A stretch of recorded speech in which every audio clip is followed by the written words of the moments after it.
Hello and welcome to episode 1 of the Athlete's Platform, where we put the athlete first and give them a place that they can share their story, as well as provide you, the listener, with the best insight to push you on and off the track. I am your host, Aaron Booth, and I'm super excited by the first guest that I have on the show. He was 10th in the men's high jump at the most recent Tokyo Olympic Games, Hamish Kerr. Part of the Athlete's Platform is to promote our athletes and get their name out to a wider audience. So before every episode, I'll be plugging their Instagrams and other ventures that they have going on. So please head on over to Instagram and give Hamish a follow.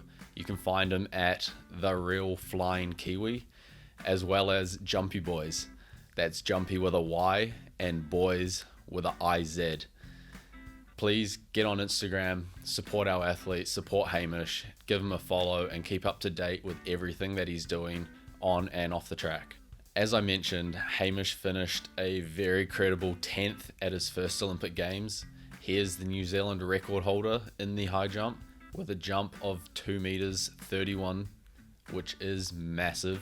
He's the Oceanian Champion, the 6-time New Zealand national champion, competed at the World Champs, competed at the World University Games, competed on the Diamond League circuit with the best high jumpers in the world, and is a very, very good medal prospect for New Zealand at the Commonwealth Games and other major championships in the years to come. I was extremely lucky to sit down with Hamish during his time in hotel quarantine after coming back from the Olympics, and for someone who I've known for many years, I learnt so much from him just in the hour chat that we had, especially about his calm demeanor on and off the track.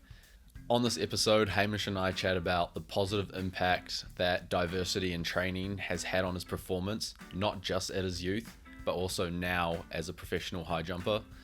We chatted about why Hamish took a step away from the sport just after high school and what it was that brought him back to high jump. We talk about goal setting, mental preparation, and obviously we talk about the Olympics. So you definitely don't want to miss that. A really exciting chat with a really exciting athlete. Without further ado, let's get into the show.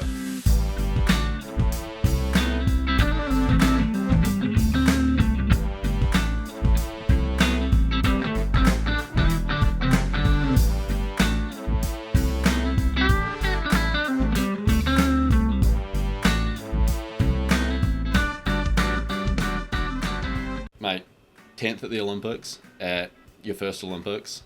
I was up 3 a.m. watching you, and as someone who's competed against you and alongside you over the years, I was proud sitting there watching you. I think it was awesome. And obviously we're going to chat about the Olympics later on in the episode, but no, I just wanted to say awesome to see you out there and doing the country proud, so it was great. Yeah, it was a pretty cool experience, that's for sure. Yeah, we'll get into it, so don't say anything just yet. But I mean, going back a little bit to kind of the beginning of your career, I know you grew up playing a lot of sports, and honestly, even now, I see you out running cross country. I see you hurdling, and even 6-stepping to the first hurdle. Yeah. You run 4x1s. I've seen you run 100s and 200s. Can you tell us a little bit about why you do that? Because I know not many top athletes that specialize in an event do that. Talk about why you do that and how you think it helps you in your high jumping. Honestly, I reckon that Terry wants to just make me into a decathlete, eh? Like, you're coming after yeah, mate, like, watch out.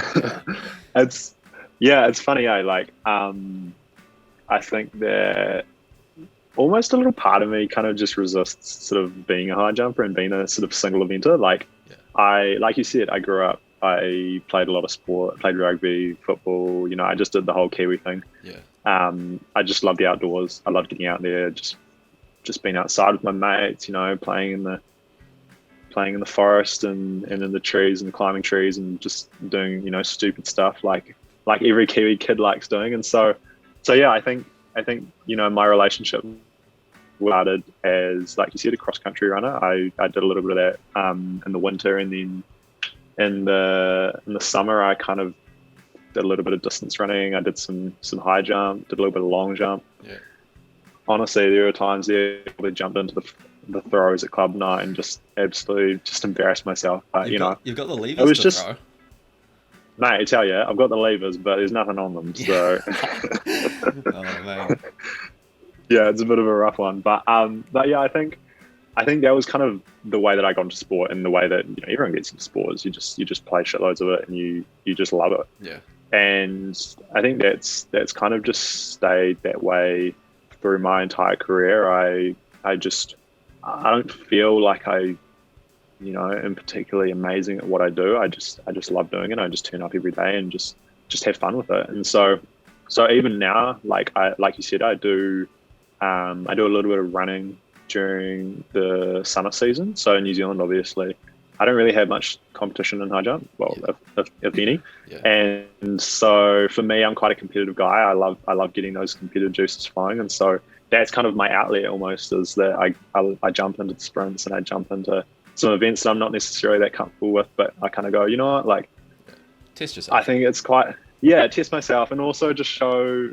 I think there's quite a thing, like people see me at training running and they go, oh, you're actually pretty good at running. Like, you should be a sprinter. And I'm sort of like, well, to be like world class in any event, I think you have to be a world class athlete. Yeah. So that's kind of a little bit me proving people wrong as well. Like kind of going, yeah, you think you're good at running, but like humble high jumpers out here to get you. So. Yeah. No, that's good. And I guess that's a little similar to me. There's just decathlon. You don't do a whole lot of decathlons in a year, and I'd say like 80% of your time you may be just training. You're training for 1 or 2 decathlons in a season. So the number of times you can go out and actually compete against individual eventers and test yourself against those guys. Like absolutely. Me, like I'm looking forward to being back in New Zealand this season and actually having a chance to jump against you, pole vault against some of the guys, getting some hurdle races with Josh. It's like, just get those guys to pull you along. And I mean, and it builds the community as well. Like if you've got guys who are amazing at one event, like the crossover between events is quite strong. Like the physical components might be slightly different, but I think the mental side of it and how you conduct yourself and that comp attitude and all that kind of stuff, it really does cross over. And so, to have top guys in high jump or long jump or pole vault coming in doing, a running race and like you can learn a lot off those people. And so that's a massive thing for me, is that when I am in that sort of state, I am looking at what these other guys are doing and just be like, oh, like that's interesting. They do it that way. I know, like a lot of Kiwi athletes may not do the same thing. They long jump, so they may just long jump. They may they're a sprinter. They run a 100 and 200. Don't really try anything else. I guess one of the main things could be like the risk of injury. Like, is there anything there that you're like, I may run a hurdle race and I may hurt myself and kind of put myself out, or like it could happen doing anything, I guess. Yeah, a little bit. Like, I mean, I don't do too much hurdling.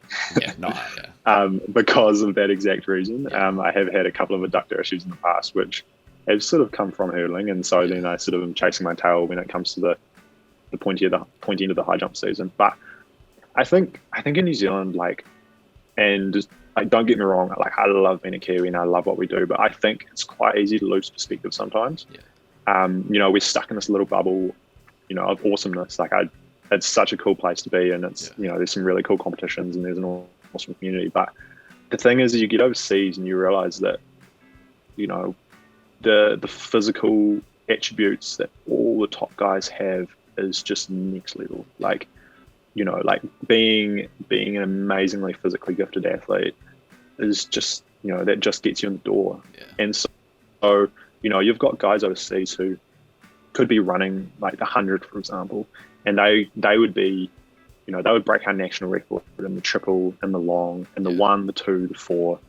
Probably they'd be pushing in the high. Like it's just next level. And then you've got guys who are throwing discus who could if we didn't have amazing shot putters, would be the best shot putters we've got and the best hammer throwers we've got. And because that's the way that they've developed, that's the way that they they get into it. And so I think that New Zealand, there's this it's great that people are committing to one event and committing to the thing that they love, but at the same time you've got to remember that athletics is it's a wider sport, and there's a lot of different stuff, and there's a lot of different pillars, I guess, you have to kind of build upon to get to that next level. Yeah, I think that's good. Like, you touched on what I was wanting to talk about next. You said a lot of Kiwi athletes, they want to specialize in one thing and kind of commit all their time to it. And I know you actually took time away from athletics and high jump just after high school, and I did the same once. I took about a year off to fix some injuries and stuff, and at the time it seems like such a big deal. You're stepping away from a sport you're trying to pursue, like you're losing a year. I mean, how did you... Oh, yeah. That's exactly. 12 whole months. No, I know. At the time it seems like a big deal, but when you look at it in the grand scheme of things, it isn't. But I know you took some time off. Firstly, I did. Why did you take time off, and was there anything there thinking, or what would you say to people who are maybe like in a bit of a rut or maybe injured and possibly need some time off but don't really want to step away from it? So I guess for me, there was a number of reasons, and I think that I'm still kind of trying to process why I did take that time off. Like, I think every sort of year I kind of realize there's another layer to it. And I think for me, firstly, I obviously spent all of high school growing. Like, I'm 6'6". I didn't just wake up one morning and I was 6'6". Like, I was growing and growing and growing for a number of years, and a lot of injuries because of that. Like, I got shin splints, I got bad ankles, bad knees, I had a bad back for a while, like just everything you can think of I had. And I don't think I had an entire season through high school where I didn't stop because of injury. It just didn't happen. Like, I was always, I had, kgs of tape on, just every comp, just throwing myself to hold together. Puberty together, basically. So, like, I was just like, what am I doing? Like, it just sucks. And then I think at that stage of my life as well, like, I think there was a lack of, I was a teenager. I could see maybe a month ahead. I was looking towards the next weekend when I could, just go to parties with my mates and stuff. Like, and so for me, I wasn't ready to normal teenager.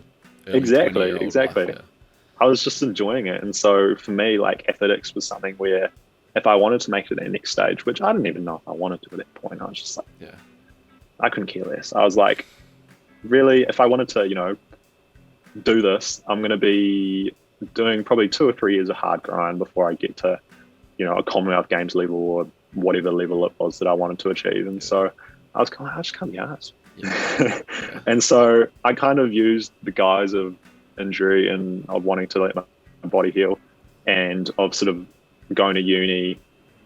I think going to uni was a massive thing as well, because I obviously had another thing in my life which I could put my mind to, and part of that was focusing on my studies, and part of that was just living the uni life. And so I think I took the chance to step away from the sport purely because I just couldn't be bothered. I was like, look, I've done some cool stuff and I've met some awesome people, but I want to go to uni, I want to do that. And I don't think I really looked back, to be honest. Like, for the first probably 6 to 8 months, I was kind of like, no, I'm happy. And it was funny because I had a coach down in Palmerston North where I was at uni, called Ann Thompson, and she was just so awesome to me. She pretty much every couple of weeks she'd just text me and be like, hey, look, like, I don't know if you've decided, like, here's the training times, like, just come down if you want, like, let us know. And I just, like, half the time, half the time I just didn't even, like, respond to her. I was just like, oh, who's this person? Like, get out of my face, like, get out of my face, mum. Like, I've got a party to go to. I'm like, nah, I'll come Sunday morning, but like, actually something's coming up. I'm not going home, but like, so that was awesome. And then it was funny. I like had this period of about 3 months where the Academy of Sport through Massey reached out to me, and so I'd won the Massey Campus Sportsman of the Year in my first year there, because just before I went to uni, I won national champs.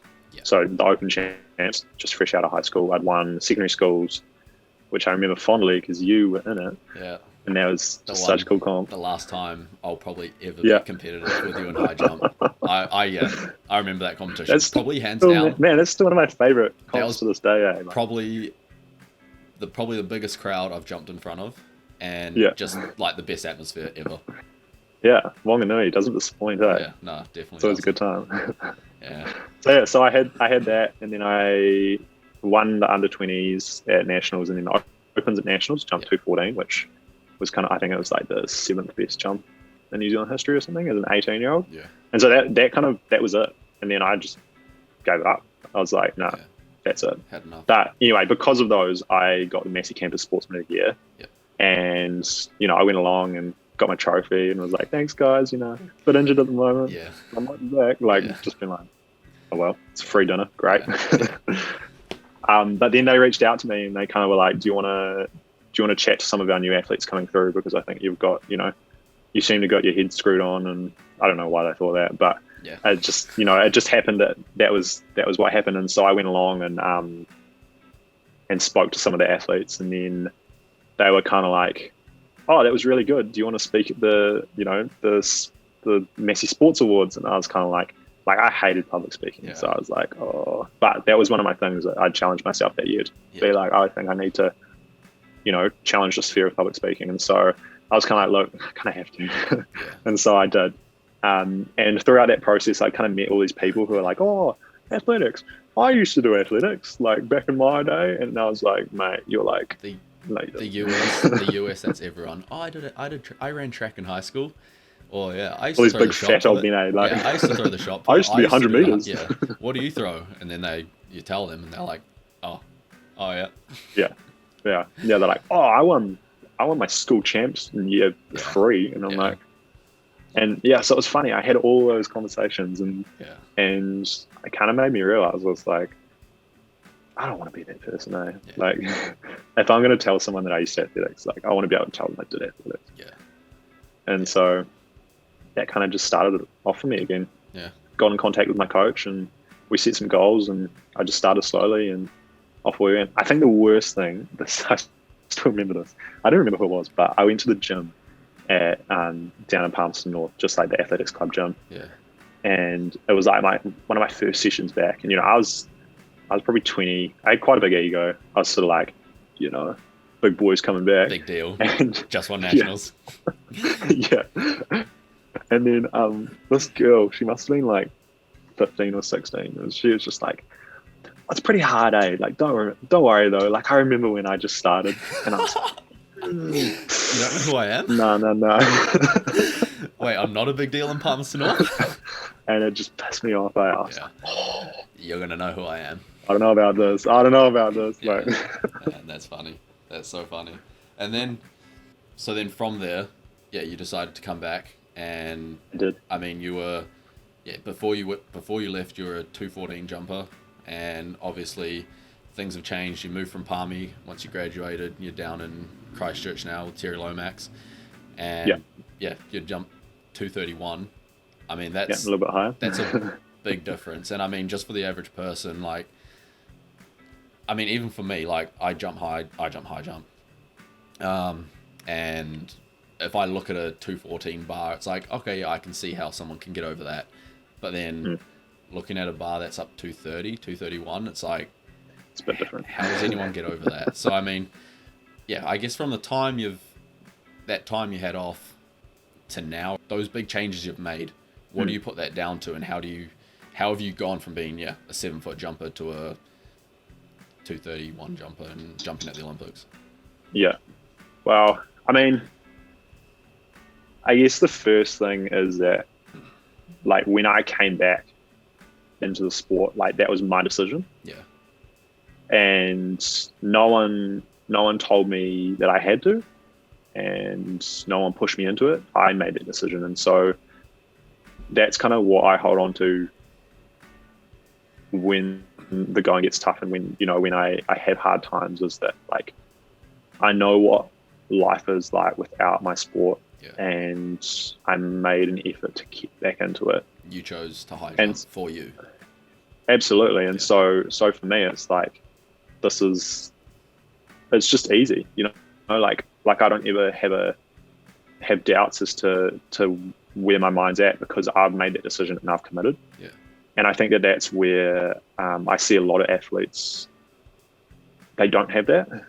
And I think that my real recommendation, I've had a few chats with people about it, is like, if you're feeling like you're not sure, just stop, just give it up and just sit with it and just see how that makes you feel. Yeah. Because I think that if you sit there and you kind of realize that was the right call, then I think that's awesome, because then you can decide what your passion is, and you can reallocate your resources to something that you're wanting to do and you're passionate about. But I think if you sit there, put your time to something that you actually enjoy, rather than something you feel like you have to do because you've done it for X amount of years.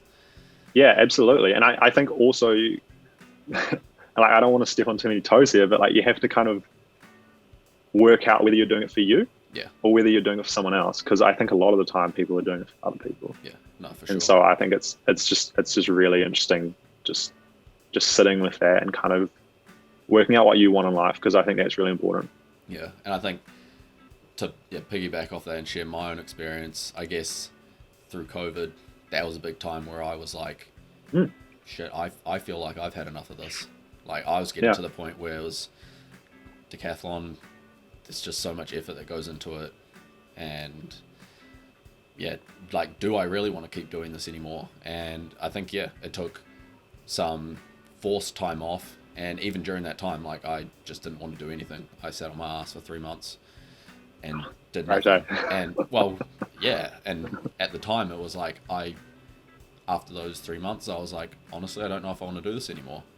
Like, I was going back to training and it just sucked. It wasn't having fun. But then I ended up getting to the point where something did click, and it was like, I know there's a lot more left.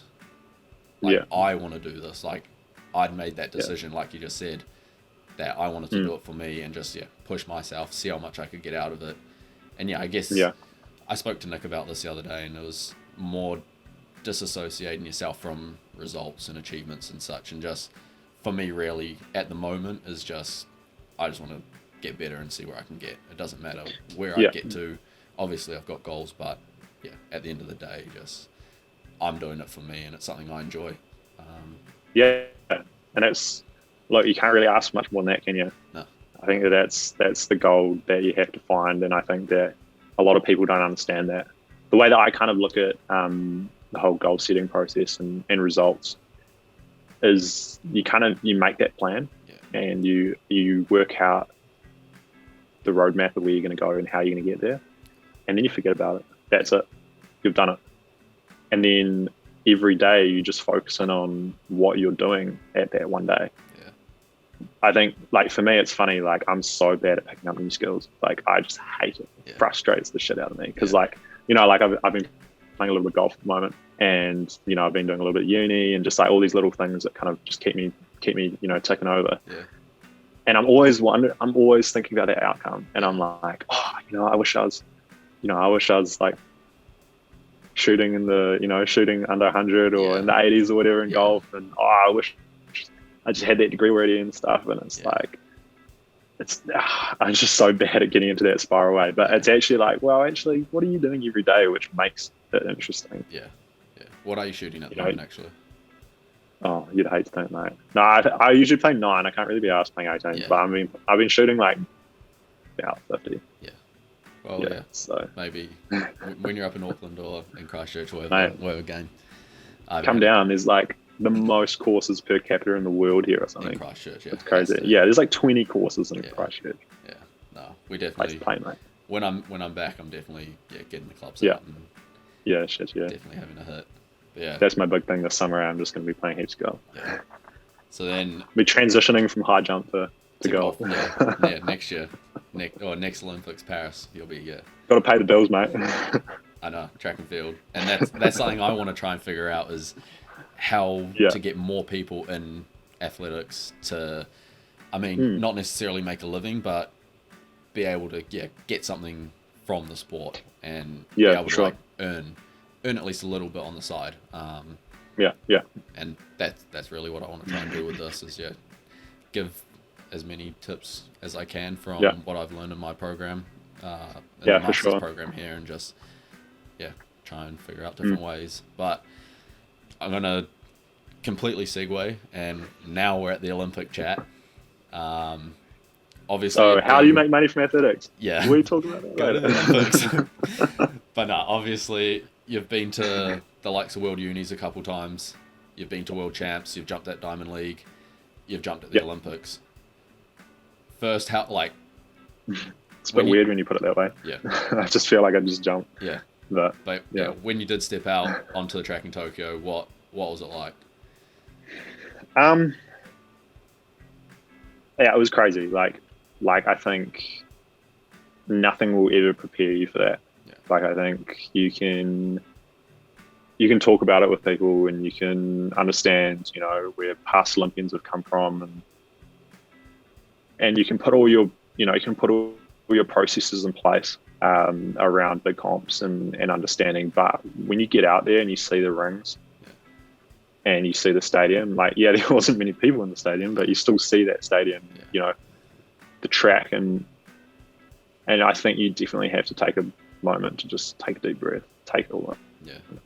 And then I think you have to kind of think about what's got you there. And that's a really important thing for me. Is the whole purpose of my campaign was just to be authentic and to be genuine, because I think it's so easy to get caught up in all the stuff that's flying around you, because there's heaps. There's, it's. So I deleted all my social media, everything. I deleted I literally had text and WhatsApp, and that was it. Yeah. And even that was overwhelming. I don't know how people could not do that. I don't know how people control all that stuff that's coming in, all those people are reaching out. Yeah. Because it's so cool.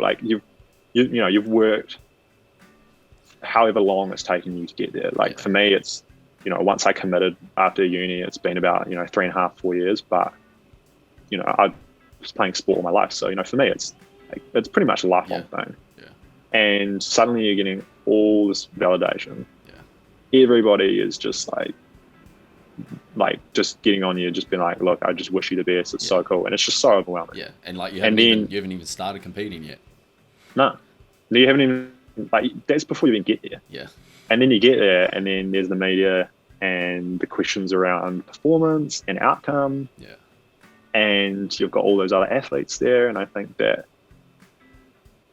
the way I look at it is, if you have any cracks or chinks in your armor, when you get into that pressure situation, they will get exposed. Yeah, floodgates wide. And yeah, exactly. It's like any little air bubbles in your pottery, you chuck them in the kiln, they're just going to explode. It's that's the way that I look at it. And so my massive focus for my process, leading into the games, was making sure that I was in a great headspace with my relationships around my family, my friends, and understanding who I am and, what my flaws are, but also what are the things that make me great, and just hooking into them.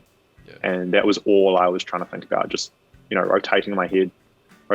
For me, I love athletics and I love jumping. And so that was what I was trying to remind myself, that this is another opportunity that I get to express that. Yeah. And so I wasn't really worried about how. It was just the fact that I was given an opportunity, especially because New Zealand, I don't jump against people. And so for me, I was like, this is great. I get to jump against people. Barshin. I get to meet other high jumpers. Barshin, Tamberi, you've got the Russians who could jump amazingly or could not. And it was just such an interesting concept. And it was so funny, after I qualified, I was kind of damn, I wanted to watch the Olympic final. Yeah. But I'm going to have to prep because I'm actually in it. Yeah. And I wish I wasn't that good. I wish I'd done a little worse so I could just sit there and actually watch it. The whole crew at home, everyone at home, my family were all together watching, and my mates were all together watching, and I was just I just wish I was there. That would be But then again, if I was there, then they wouldn't have anything to watch. Yeah, so they wouldn't be together watching it. Yeah. That's fine. Yeah. So then, so I think once getting in there, I just obviously looked at it, saw it for what it was. It was an amazing opportunity and it was just an amazing event. But at the same time, it's just a high jump bar. Yeah. That's all it is really at the end of the day. And you just have to remind yourself of that and just go, look, what's suddenly going to change? You're not going to suddenly transform into this amazing athlete. I think if you're not an amazing athlete already, you're not going to be an amazing athlete after that. If you're not if you're not happy, if you don't have great relationships with people around you, if you don't, have your life together before the games, you're not going to after. You're not going to get it together at the games. Yeah, like the Olympics, it doesn't change you. Like, it does change your perspective of kind of what's achievable and what's possible. And I think seeing all those other athletes, how it's quite crazy how they are just all humans. Like, I think that's the thing that sort of stands out, is it's this massive gathering of some pretty talented humans. Individuals. And that's it. Humans. Yeah. And so I think that kind of almost pops your bubble a little bit. You kind of think that you're going to go and it's going to be these people walking around with Superman, 4 arms and Spider-Man and Batman, 6 eyes, and exactly. Yeah. It's just just people. Yeah. And so yeah, I think that was kind of what I got out of it. Yeah, no, that's cool. And I mean, I guess that's been the biggest thing that I've seen of you over the past few years, even just watching on live stream or watching you at the Olympics, is you seem very mentally prepared, and you're there. You know what you're there for. You know why you're there. I mean, just super calm, quite chilled out, and I mean, you were jumping at 2:30 at the Olympics with a massive smile on your face, walking in, and it's like third attempt. Yeah, third attempt. Like, how can you be in this position, kid from New Zealand, just massive grin on your face, walking into attempt? Yeah. Something like that. I think, like, one of my massive values in life is trust. Yeah. And behind the scenes, in training and in those early conversations with, my coach Terry and the other people in my support team, I am quite controlling and I'm quite dominant. Like, I do get quite uptight. Yeah. Around the way things work, and I can be quite moody. Yeah. But it's all around developing a system which will work when it's put under pressure. And so for me, and a system for you. Yeah, absolutely. And so for me, like, I have a good understanding of my body. Yeah. But then I have an amazing relationship with my physio. Yeah. And that's just built on trust and understanding that when the big stage happens, I don't have to worry about that. Yeah. That's her job. And with the technical stuff, I know a lot about it, but at the end of the day, that's Terry's job. And so he deals with that stuff. And so for me, I do all that stuff and I work really hard to understand all the little, nitty gritty bits, but also develop these relationships with these people that I know are going to be there. Yeah. And then when I turn up, I just check out. Yeah. I'm just like, I couldn't care less. Like, you can sort that. Yeah. Terry, you do the jumping, you make the decisions. Yeah. And Tamsin, you sort out my body. Yeah. And I'll just enjoy myself. Yeah. And so when I get out there and I miss a height, I know why. It's not like I suddenly go into this panic mode of, oh no, I haven't prepared well enough, or it's like, it might be a body position thing or a rhythm thing or a timing thing. And so, I will just relate to Terry. What's good, sweet, change it, on to the next one. And that's kind of where I'm at. Like, I think that pressure, it's quite funny. Like, I feel a lot of pressure and I am very hard on myself. Yeah. When no one's watching, and in those, in the training and in the times that I know make the difference. Yeah. Because in training, you got to thrash yourself, because that's where you're going to make those changes. And then my opinion has always been that when you get to competition, like, that's just the time to have fun. Yeah. Like, you've made it. Nothing's going to change what happens. Yeah. You can't just suddenly find some more physicality, or you just have to be at peace with what you've got and just try and use it as best as possible. Yeah. I mean, that's, even for me, like, I feel like you're teaching me something right now, because sometimes, I think I go into a decathlon, and every event I'm trying to pick it apart, and shit, I have to run down the runway in this position, I have to hit the board in this position, next event shot put, I have to try and hit this position, and then sometimes I think I almost defeat myself mentally throughout the comp, just trying to be as perfect as I can. But hearing you speak, it's like, you've gone through months and months of training. You've repeated the same thing over and over. Once you get to the comp, you just have to, almost let yourself check out and just try not to think as much as possible, and just let your body take care of it. And the way I guess like I probably reframe it a little bit, and this is probably better for other people to apply to themselves, is that you have to work out what gives you the freedom to express yourself. And if you can work out what that is, then I think you're in an amazing position, because once you have the freedom to express, all those amazing things that are your superpower will come out. Yeah. No, and awesome. we don't often sit in that space. Like, I don't have the freedom in training to express myself because we're trying to work on things. We're trying to change technical bits, and you've got training pain and DOMs from big sessions, and your neuromuscular system might be suppressed, and all the rest of it. It's competition gives you freedom, and you need to work out how you can utilize that the best. Yeah, no, that's great. And then one last thing, you spoke about the mental prep and all of that. What are some of those little things that you've done, or the types of conversations you've had with certain people? Because I know a big thing, especially in the US system, where I've just been for the past 4 years, is you're just one athlete in the pool. Some coaches do take a lot of time to understand a little bit more, but some of them that you just don't have the time to get as well of a coach-athlete relationship, and you trust them obviously, but there's not as close relationship as you could get in the likes of New Zealand, where you're working with Terry and a handful of other athletes. So what are those the conversations you have, things you've done personally, the people you've sought out to get yourself in that position? Yeah, so I guess I see that as our huge competitive advantage in New Zealand. I think the fact that we have opportunities to create those relationships. I personally, I don't think I'd survive in the American system. I think that I'm way too much of a relationships guy, and I need to, have that bond with people. That for me, it just wouldn't work. But I guess to sort of summarize the key people in mind, firstly, I've got Terry, my coach, Tamsin, my physio. I've got Quinny, who's my mental skills guy.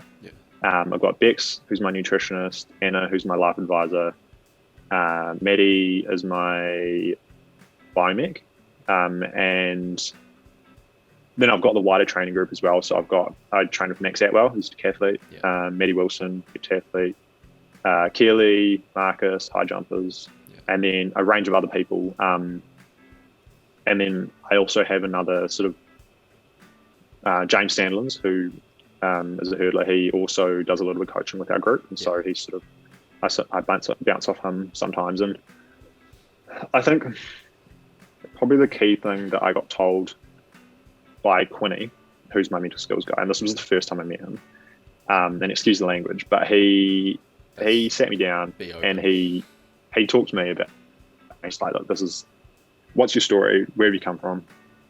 And then he sat there and he just looked at me and he's like, look, Hamish, I'm going to tell you straight. No one gives a fuck how you jump at the end of the day.